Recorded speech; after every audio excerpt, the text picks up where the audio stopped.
ከአዲስ አበባ የመጣሁት ያው መጀመሪያ ስለ አቪዬሽን አካዳሚ እና ስለ አሉ መሳሪያዎች ምናምን ያሉ አድቫንስመንቶችን ለማየት ነበር የመጣሁት። ከመጣሁኝም በኋላ ብዙ የድሮን ቴክኖሎጂዎችን እንደዚሁም የጃም ማድረጊያ ድሮኖችን ጃም የሚደረጉበት እንደዚሁም ድሮኖች ለሌላ ፐርፐዝ የሚውሉበትን እንትን አይተናል እና ቆንጆ ነበረ። ስለ አየር ኃይሉ በዚህ ልክ ዘመናዊ ቴክኖሎጂዎችን የታጠቀ መሆኑን አሁን በዚህ ይሄኛው ሾው በደንብ አሳይቶናል።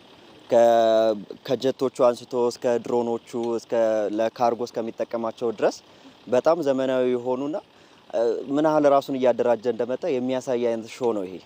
ብዙ አዳዲስ ነገሮች አሉት ከቴክኖሎጂ አንፃር። ከዛ ባለፈ ደግሞ ማቴሪያሎቹን ደግሞ በአካል መጥቼ በኬሪየር የሆኑ ጀቶችን ሄሊኮፕተሮችን በማየቴ ደስ ብሎኛል። እኛ እዚህ መተን ያየነው እኔ እውነት ይሄ ኢትዮጵያ ውስጥ ነው ያልኩት።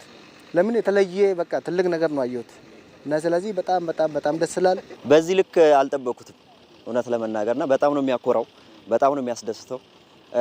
እውነትም የኢትዮጵያ አየር ክልል በማንም በምንም እንደማይደፈር ያሳየን ነው። ትርኢቶቹ በየቀኑ የሚታዩ ትርኢቶች በጣም ነው ደስ የሚሉት፣ በጣም ነው የሚያኮሩት።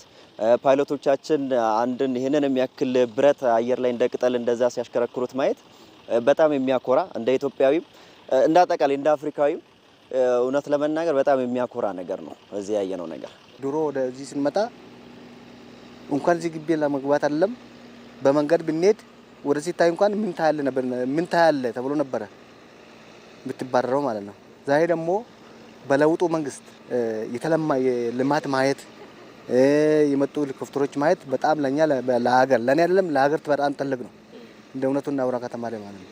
ስለዚህ አሁን ያለው መንግስት ያለው አቅጣጫ ያለው ልማት በጣም ደስ ይላል። የውጭ ካምፓኒዎችም ደግሞ እዚህ ሀገር ውስጥ እየተፈጠረ ያለውን የአቪዬሽን እድገት ምን ያህል ለመጠቀም ጉጉት እንዳላቸው ያየንበት ነው። እዚህ በድሮን ቴክኖሎጂ ላይ በአረም መድኃኒት ርጭት ላይ የተለያዩ ለግብርና የሚሆኑ ነገሮች በማቅረብ ላይ ከሴኩሪቲም አንፃር ብዙ ድርጅቶች እቃዎቻቸውን ይዘው መጥተዋል። ምርቶቻቸውን እያሳዩ ነው ያሉት።